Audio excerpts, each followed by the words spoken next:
సుమన్ టీవీలో మీ business promotions కోసం ఈ కింది నెంబర్ను సంప్రదించగలరు.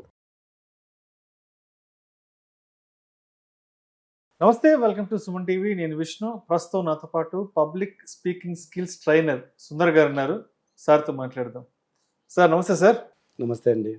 సుందర్ గారు, చాలామంది రాజకీయాలలో బాగా తలపండిన ఉద్దండులు ఉంటారు సార్. అంటే బయట ఏదో కొంచెం అటు ఇటుగా మాట్లాడుతుంటారు, స్టేజ్ల పైన మాట్లాడుతుంటారు, పబ్లిక్లో మాట్లాడుతుంటారు.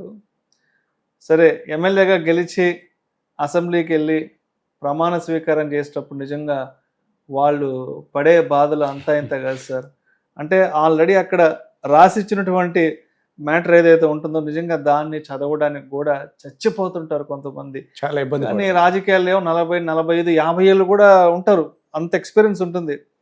చెప్పాలంటే సార్వభౌమాధికారం, సావర్నిటీ అనే ఒక పదాన్ని పలకడానికి మాత్రం ఒక్కొక్కరికి చెమటలు పట్టిపోతుంటాయి కదా.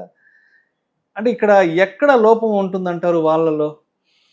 వాళ్ళల్లో లోపం అని మనం చెప్పలేం, కానీ ఒకటి, మీరు ఫస్ట్ టైం ఎమ్మెల్యే వచ్చిన వాళ్ళకి ఆ అంబియన్స్ ఒకటి భయంగా ఉంటుంది.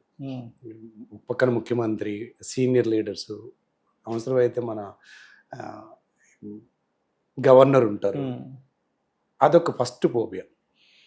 రెండవది, అసలు ఈ పదాలు ఎప్పుడు పలుకుంటారు అసలు.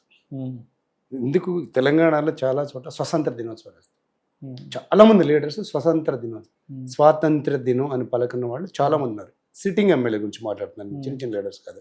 మీరు అన్నట్టు సార్వభౌమ అనే పదాలను పలకడానికి మొన్న చూసాము ఎంత ఇబ్బంది. చదువుతూనే అది కూడా, అంటే ఎప్పుడు వాళ్ళు చదవలేదు, పలకలేదు, ప్లస్ ఎక్స్పెక్టేషన్స్, అంటే నా అనే ఫీలింగ్ ఒకటి ఉంటుంది. వాస్తవానికి తెలుగు అందరికీ వచ్చండి, రాకపోవటం ఏం కాదు. దాని మీద కరెక్ట్గా ఫోకస్ చెప్పి, మీరు అన్నట్టు 40-50 సంవత్సరాలు. నాకు ఈ మధ్య ఒక ఆయన జాయిన్ అయ్యారు, 87 years ఆయన, 87 ఏళ్ళు. నాకు తెలిసి నా లైఫ్లో ఇంకా అంతకన్నా పెద్ద వయసు ఉన్నాయని వాళ్ళని నేను ట్రైన్ చేయలేదు. అదృష్టం అంటే ఇప్పుడు ఆ వయసు ఉన్నవాళ్ళు నేర్చుకోవాలని తప్పనుంటే గొప్ప విషయం. ఉంటారు, చాలామంది ఉంటారు, బట్ రాజకీయాలు నడిచిపోతుంది కదా. అక్కడికి వెళ్ళేసరికి నడిచిపోతుంది. ఇప్పుడు అవసరం, నేను ఆల్రెడీ సెటిల్ అయిపోయాయి కదా, నేను ఆల్రెడీ ప్రూవెన్ లీడర్ కదా అని ఉంటుంది. కానీ వీళ్ళకి అర్థం కాని విషయం, ఎంత ప్రూవెన్ లీడర్ అయినా ఈ పబ్లిక్ స్పీకింగ్ ఇచ్చే మైలేజ్ వేరు. ఈ మధ్యకాలంలో మనం చూస్తున్నాం, ఆంధ్రప్రదేశ్ నుంచి, తెలంగాణ రాష్ట్రాల నుంచి కొంతమంది పేర్లు బాగా వినపడుతుంది, కొంతమంది మాత్రమే, అందరూ వినపడట్లేదు. అలాగే మన వాళ్ళు ఎంపీలు అవుతారు, అక్కడ ఢిల్లీ వెళ్తారు. అసలు మరీ దాడు మనం మాట్లాడి చాలా పార్టిసిపేషన్ చాలా తక్కువ. హిందీలోనూ ఇంగ్లీష్లోనూ స్క్రిప్ట్ పట్టుకెళ్ళి కూడా చెప్పడానికి కష్టం. అదే మీరు వెస్ట్ బెంగాల్ నుంచి ఎంపీలు ఉంటారు, వాళ్ళు అసలు ఆడేసుకుంటుంటారు నిలబడి, అసలు కూడా బాడీ లాంగ్వేజ్ కానీ అది కానీ, అంటే చాలా న్యాచురల్గా మాట్లాడతారు. ఒకటి, నేను ఆల్రెడీ సెటిల్డ్ లీడర్, నాకు ఇప్పుడు అంత అవసరం ఏం కాదు, నేను మేనేజ్ చేయగలను. 2, ఎక్కడ ప్రాక్టీస్ చేయడం. 3, చాలామందికి పక్కన ఒక భజన బృందం ఉంటారండి, వీళ్ళు ఎలా మాట్లాడినా సూపర్ అన్న, వీళ్ళే ఎక్కువ చెడగొడతారండి. అన్న ఇది కొంచెం మంచిగా మాట్లాడవచ్చు, ఒక్క స్థాయికి వెళ్ళాక ఇక్కడ చెప్పుకుంటున్నా ఎన్నకాడికి వెళ్ళిపోతుంది. ఫస్ట్ ఈ భజనకి అలవాటు అయిపోయిన తర్వాత ఎవరన్నా ఈ రీసెంట్గా ఒక పెద్ద ఆయన కలిసారు, నువ్వు నాకు కరెక్ట్ చేయడం అలవాటు అనుకోకుండా ఒక మీటింగ్కి వెళ్ళి ఆడుకుంటా, నేను స్టేజ్ దిగాక, సరే ఏమనుకోవద్దు, మీరు ఇలా కొంచెం చెప్పుంటే బాగుంటుంది, మీ మీద వాళ్ళ ఎక్స్పెక్టేషన్స్కి చాలా లో ఉంది మీ స్పీచ్ అనగానే, నాకు తెలిసి రావా, నేను ఎప్పటి నుంచో అనుకున్నాడు అని ఇమీడియట్ అనేసాడు ఆయన. అసలు నేను ఎప్పటి నుంచి రాజకీయాల్లో ఉన్నాను అనుకున్నాను అని చెప్పి. సరే, యాక్సెప్టెన్స్ అంటే చుట్టూ ఉన్న వాళ్ళు ఆల్రెడీ భజన పెట్టేశారు ఆయనకి, అంటే మీరు ఆల్రెడీ అద్భుతంగా మాట్లాడుతున్నారని. కానీ ఇప్పుడు మన 4 నెలలు మట్టి మనం చూస్తుంటే చాలామంది కనెక్ట్ అవుతున్నారు, పెద్ద వయసు వాళ్ళ లేడీస్ కూడా చాలామంది. బాబు నాకు ఈ సమస్య ఉంది, మీరు మీ వీడియో చూస్తే కేవలం నా గురించి చెప్పినట్టే ఉంది, మీరు చెప్తున్నట్టు ఆ చేతిలో వణుకోవడం కానీ, పలకలేకపోవటం, సడన్గా డ్రాప్ అయిపోవటం, ఇవన్నీ నా సమస్యలు మీరు దగ్గరుండి చూసి చెప్పినట్టుందని కొంతమంది యాక్సెప్ట్ చేస్తున్నారు, నేర్చుకోగలుగుతున్నారు. సో ఇక్కడ ఏజ్కి, ఎక్స్పీరియన్స్కి, పర్సనాలిటీకి, మీరు హైట్, వెయిట్, పర్సనాలిటీకి, లుక్కి పబ్లిక్ స్పీకింగ్ సంబంధం లేదు. మన హైట్, వెయిట్ ఉన్నంత మాత్రం కాన్ఫిడెంట్గా ఉంటారంటకు లేదు, లేదా సన్నగా పక్కగా ఉన్నంత మాత్రం వాళ్ళు కాన్ఫిడెన్స్ లేదనుకుంటకు లేదు. కొత్తగా వచ్చినోడు మాట్లాడలేడని కాదు, బట్ ఇక్కడ ఎవరు ఫోకస్ చేశారు, ఇంటెన్సిఫైడ్గా నన్ను నేను ఇంకా బాగా కనెక్ట్ చేసుకోవాలంటే పబ్లిక్ స్పీకింగ్ ఒకటి చాలా సులువైన, ఖర్చు తక్కువ మార్గం. వీళ్ళందరూ చాలా ఖర్చు పెడుతుంటారు పబ్లిసిటీ కోసమని, బ్యానర్లు పెట్టడం కానీ, లేకపోతే హోర్డింగ్స్ కానీ, వేల నుంచి కోట్లలో ఖర్చు పెడతారు, 1000 నుంచి కోట్లు. కానీ అటన్నిటికన్నా ఎక్కువ మైలేజ్ ఇచ్చేది ఒక స్పీచ్. ఇవాళ పబ్లిక్ స్పీకింగ్ కంటే సోషల్ మీడియా వచ్చిందండి. ఒక సందర్భంలో మాట్లాడారు, ఎలాగో ఎవరో ఒకళ్ళు వాళ్ళ అభిమానులు ఎవరో ఒకళ్ళు తీస్తూనే ఉంటారు, షూట్ చేసి దాన్ని తీసుకెళ్ళి వీడియోలు పెట్టండి, ఎంత స్పీడ్గా వెళ్తుందో. అలాగే వాళ్ళు మాట్లాడినప్పుడు ఒక 2-3 మాటలు తడబడితే ఈ 10 నిమిషాలు అద్భుతంగా మాట్లాడిన దానికన్నా 2 మాటలు దీనికన్నా స్పీడ్గా వెళ్తుంది. కాన్షియస్గా లేకపోతే జరిగేది అది. సో అది మనకు మైలేజ్ చాలా స్పీడ్గా ఇస్తుంది, అలాగే నెగిటివ్ కూడా తీసుకెళ్తుంది. కాబట్టి కాస్త వర్కౌట్ చేసి 30 గంటలండి ఒక మనిషి జీవితంలో 30 గంటల సమయం ఉండదా? మేమేం చేస్తాం, లాంగ్వేజ్ ఫ్లూయెంట్ అవ్వడానికి ఏం చేయాలి చెప్తాం, నోరు తిరగడానికి ఏం చేయాలి చెప్తాం, ఏ సందర్భానికి ఎలా మాట్లాడాలి చెప్తాం. చెప్పడం కాదు, అప్పుడు కూడా ప్రాక్టీస్ చేపిస్తాం.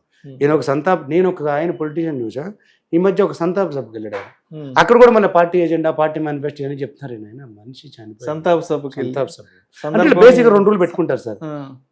ఏ మీటింగ్ అనగానే మన పార్టీని పొగడాలి, పక్క పార్టీని తిట్టాలి కదా, ఇర్రెస్పెక్ట్ ఆఫ్ ది సిచ్యువేషన్. ఇంకా ఏ సిచ్యువేషన్ అయినా సరే, అది గురు పూజోత్సవం అయినా, అంబేద్కర్ జయంతి అయినా, గాంధీ జయంతి అయినా, ఇంకేదైనా కావచ్చు, స్టాండర్డ్ ఫార్మాట్లో వెళ్ళిపోతుంటారు జనాలు కూడా. బేసిక్గా ఏంటంటే ఇక్కడ అదృష్టం, ఇక్కడ ఎవరు కూడా బాగాలేదని చెప్పరు, చెప్తారు ఎవరికైనా, ఎవరు చెప్పరు కదా అసలు. మొహమాటం కూడా బాగుంది అంటే దీనికి అలవాటు పడిపోతుంది. ఇది సిచ్యువేషన్కి ఆప్ట్ అవుతుందా లేదా, దీనివల్ల నిజంగా నాకు ఏమైనా మైలేజ్ వచ్చిందా, ఇక్కడ నా మాటలు కాదు నా భావాలు వెళ్తున్నాయి, నా వ్యక్తిత్వాన్ని చూపిస్తున్నా, నా వ్యక్తిత్వం మీద మైలేజ్ వచ్చేటట్టు చెప్పగలుగుతున్నాను లేదని క్వశ్చన్ చేసుకుంటే ఖచ్చితంగా నేర్చుకోవచ్చు. ఏజ్కి, ఎక్స్పీరియన్స్కి, పర్సనాలిటీకి, వాళ్ళ రూపానికి, వాళ్ళ భాష కూడా చెప్తా. మీరు ఏ భాష ఉంటే అదే భాష వాడండి, ఊర భాష ఉంటే ఊర భాష మాట్లాడండి, యాస ఏది ఉంటే అదే మాట. మీరు పక్కా శ్రీకాకుళం లేకపోతే పక్కా తెలంగాణ ఆ భాష వాడండి. కేసీఆర్ గారు ఏమన్నా అద్భుతమైన అని తెలంగాణ యాక్సెంటే వాడారు ఆయన. మనకి సీఎం గారు రేవంత్ రెడ్డి ఆయన తెలంగాణ యాక్సెంటే వాడుతాను. మార్చుకొని ఒక సినిమాటిక్ లేకపోతే అఫీషియల్గా మాట్లాడాల్సిన అవసరం లేదు. కాకపోతే ఇప్పుడున్నది ఏంటంటే ఈ అసహ్యమైన పదాలు, అసభ్య పదాలు వాడుతున్నారు. అది వాడకుండా ఉంటే మంచిది. వాడటం వల్ల అప్పటికప్పుడు మైలేజ్ వస్తుంది, కానీ తర్వాత చాలా చీప్ క్యారెక్టర్ అవుతుంది. వాళ్ళ పరిస్థితులు ఎలా ఉన్నాయి మనం చూస్తూనే ఉన్నాం. సో ఏజ్తో పని లేదు, ఎవరైనా నేర్చుకోవచ్చు. నేర్చుకోలేదంటే వాళ్ళు అవసరంగా తీసుకోలేదు, లేదా రాదులేమో అనే నమ్మకం, లేకపోతే ఇప్పుడు అవసరం లేదని తీసుకుంటుంది. సో ఇప్పుడు త్వరలో మనకి తెలంగాణలో మన హైదరాబాద్కి సంబంధించి జిహెచ్ఎంసీ ఎలక్షన్స్ కూడా రాబోతున్నాయి. మేయర్కి సంబంధించిన, కార్పొరేటర్కి సంబంధించిన ఎలక్షన్స్.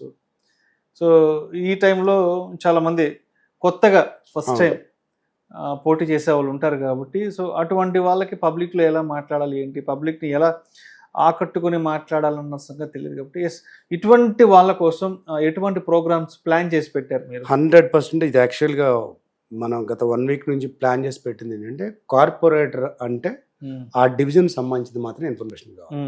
అక్కడ వాళ్ళు టికెట్ ఎక్స్పెక్ట్ చేస్తున్న వాళ్ళు అయితే ఈ మధ్య కాలంలో నోటిఫికేషన్ వచ్చి సీట్ వచ్చిన తర్వాత నేర్చుకుని టైం ఉండదు.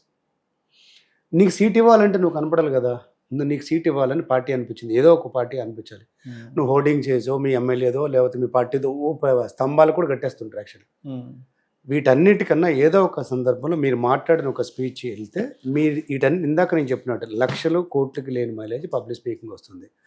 వాళ్ళు మనం కొంతమంది ఆల్రెడీ కొంతమంది జాయిన్ అయినారు మన దగ్గర. వాళ్ళని ఒకటే మీరు ఏ డివిజన్లో ఉన్నారు, మీరు ప్రభుత్వంలో ఉన్నారా, లేకపోతే ఈ ప్రభుత్వం ఉన్న పార్టీలో వేరే పార్టీ నుంచి ప్రయత్నిస్తున్నారా, మీకు ఎంతమంది కాంపిటేటర్స్ ఉన్నారు, వాళ్ళకున్న స్ట్రెంగ్త్స్ ఏమేమి ఉన్నాయి, మీకున్న స్ట్రెంగ్త్ ఏంటి, మీకు ఈ పబ్లిక్ స్పీకింగ్ అడిషనల్ స్ట్రెంగ్త్గా ఎందుకు తీసుకోవట్లేదు, మాట్లాడటం వస్తే మీరు ఏదో ఒక రోజుకు ఒక విషయం మీద స్పందించడం కానీ ప్లాన్ చేసి చెప్తున్నారు కరెక్ట్. సో వాళ్ళు టికెట్ వచ్చాక నేర్చుకోవడం అనేది తప్పు, నోటిఫికేషన్ అనేది కాదు. ఈ లోపల మీ వాయిస్ ముందుకెళ్తే అది మీ పార్టీ నుంచి మిమ్మల్ని పిలవడానికి అవకాశం వస్తుంది అనేది చాలా స్ట్రాంగ్గా చెప్పారు. వాళ్ళకి ఆ డివిజన్తో పాటు కామన్గా కావాల్సిన టాపిక్స్ కూడా నేర్పిస్తూ ప్రాక్టీస్ చేపిస్తున్నాం. వాయిస్ ముందుకు వెళితే ఇంత ఖర్చు పెట్టుకొని ఇంత ప్రయాసపడకుండా ఒక గుర్తింపు తెచ్చుకోవచ్చు, వాళ్ళు అనుకున్న స్థానానికి వెళ్ళడానికి అవకాశం ఉంది. టార్గెటెడ్గా పూర్తిగా వాళ్ళనే టార్గెట్ చేస్తూ content preparation, practice, branding, videos, వాటిని ఎప్పుడు ఎలా పోస్ట్ చేయాలి ఇవి కూడా గైడ్ చేస్తున్నాం. Right sir. సో ఖచ్చితంగా మైలేజ్ అవుతుంది. సో మరి ఇప్పుడు the master the art of public speaking కోర్స్లో జాయిన్ అవ్వాలంటే ఎవరిని సంప్రదించాలి, ఎలా సంప్రదించాలి, కాంటాక్ట్ నెంబర్ ఏదన్నా ఒకసారి మన ఈ వీడియోలో కనెక్ట్ అవుతున్న నెంబర్ కాల్ చేస్తే ఒకసారి మీ రిక్వైర్మెంట్ తీసుకుంటారు, దాంతోపాటు స్లాట్స్ ఎప్పుడు ఉన్నాయి ఏంటనేది డీటెయిల్స్ చెప్తారు. ఖచ్చితంగా ఒకసారి ఈ నెంబర్ కాల్ చేస్తే చాలు, we will give the details. Right.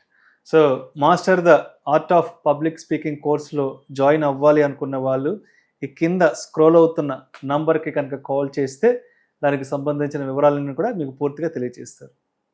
Thank you sir, thank you so much. Thank you.